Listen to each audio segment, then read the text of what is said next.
यही कहना चाहूंगी कि जिस माहौल में हमें सजाएं पे सजाएं दी जा रही हैं, ये एक बहुत ही सुनियोजित षड्यंत्र है और जिसमें सभी लोग बराबर से शामिल रहे हैं। यहाँ तक कि पुलिस प्रशासन, सरकार और मुझे मीडिया से भी शिकायत है कि उन्होंने कभी सच्चाई को सामने लाने की कोशिश नहीं की।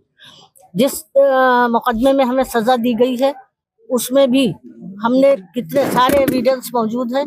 यहाँ तक कि मैं गवर्नमेंट सर्वेंट थी, सरकारी नौकर थी, मेरी मैटरनिटी लीव मौजूद है जिसे कि नजरअंदाज किया गया। और इसके अलावा वीडियो एविडेंस भी है, फॉरेंसिक एविडेंस भी है, जिसमें 2 महीने का अब्दुल्ला 1990 में मेरी गोद में है। वो सब कोर्ट में दिखाए गए, मगर कोर्ट ने इन सब चीजों का कोई संज्ञान नहीं लिया।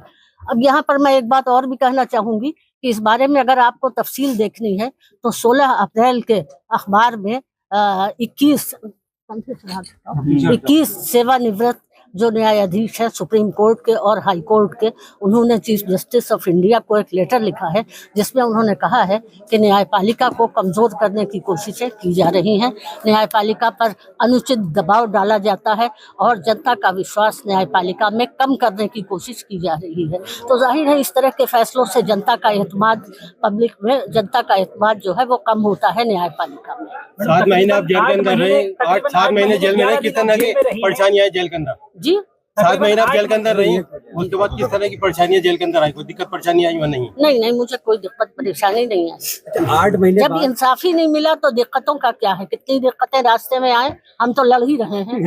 आजम खान 8 महीने जेल में हैं, जमानत होगी, लेकिन अभी और मामलों में आज भी एक मामला है, इसमें उनको आरोप तय हो गया। जी आजम खान और अब्दुल्ला क्या कह सकते हैं, आरोप पर आरोप तय कर रहे हैं, लेकिन जब सच्चाई सामने आएगी तो इसमें कोई सच्चाई नहीं है। डोंगरपुर वाले जो मुकदमों में उन्हें सजाएं दी जा रही हैं तो यह सरकारी जमीन है। सरकारी जमीन खाली करवाना अगर अपराध है तो कोई बात नहीं है।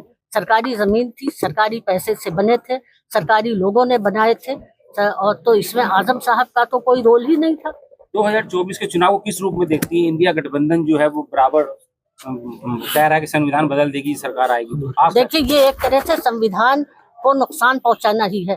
संविधान में एक निष्पक्ष न्यायपालिका की व्यवस्था की गई है कि न्यायपालिका निष्पक्ष होगी, स्वतंत्र होगी, लेकिन न्यायपालिका जो है जाहिर है कि वो निष्पक्ष नहीं है।